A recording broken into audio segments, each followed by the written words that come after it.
Ever wondered what ancient Egypt was like before the time of Tutankhamun or Ramesses the Great? For thousands of years, a civilization rose, fell, and was reborn along the Nile, long before the famous Hyksos invasion. Let's travel back in time to explore this incredible story. Our journey begins in the Predynastic Period, around 6000 BC.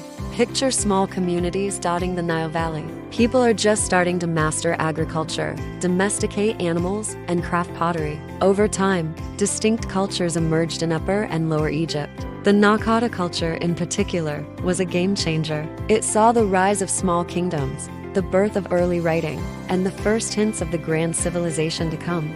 Then, around 3100 BC, a legendary figure named Narmer, also known as Menes, stepped onto the stage. He achieved what was once thought impossible: the unification of Upper and Lower Egypt into a single, powerful state. This marks the beginning of the early dynastic period. Narmer established a new capital, Memphis, which would become the heart of Egypt for centuries. A centralized government was formed with the king at its head, seen as a divine figure. The foundations of Egyptian religion, art, and the iconic hieroglyphic writing system were laid. During this era, the first royal tombs, known as mastabas, were built at sites like Abydos and Saqqara, setting the stage for even grander structures. Next, we enter the legendary Old Kingdom, often called the Age of the Pyramid Builders. From about 2686 BCE, the pharaoh's power was absolute. This is where we meet King Djoser and his brilliant architect, Imhotep. Together, they revolutionized architecture by building the Step Pyramid at Saqqara, the world's first massive stone structure.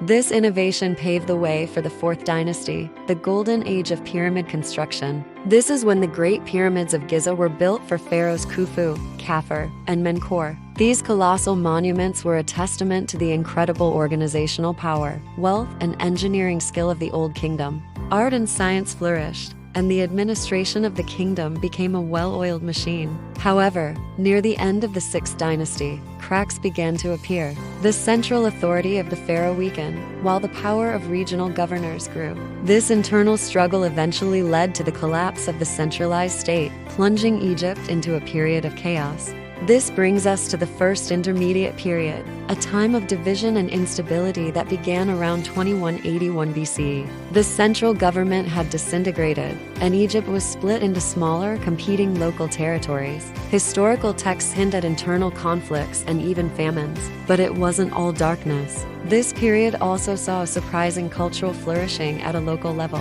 New forms of literature emerged, like the Complaints of the Eloquent Peasant, which offered a poignant look at the social and political anxieties of the time. It was a period of introspection and regional creativity, born from turmoil. Out of this chaos, a new power rose from the southern city of Thebes.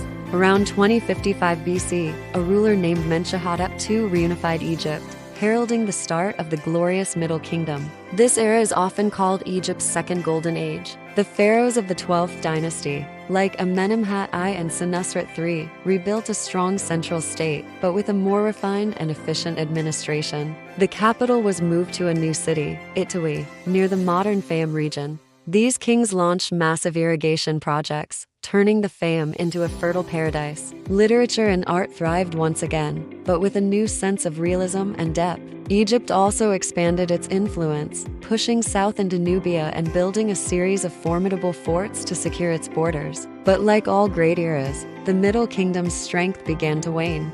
After the powerful 12th dynasty, central authority weakened again during the 13th and 14th dynasties. This power vacuum created an opportunity for outsiders. Groups of people from Western Asia, known as the Hyksos, began to migrate into the eastern Nile Delta. They brought with them new technologies like the horse-drawn chariot and the composite bow.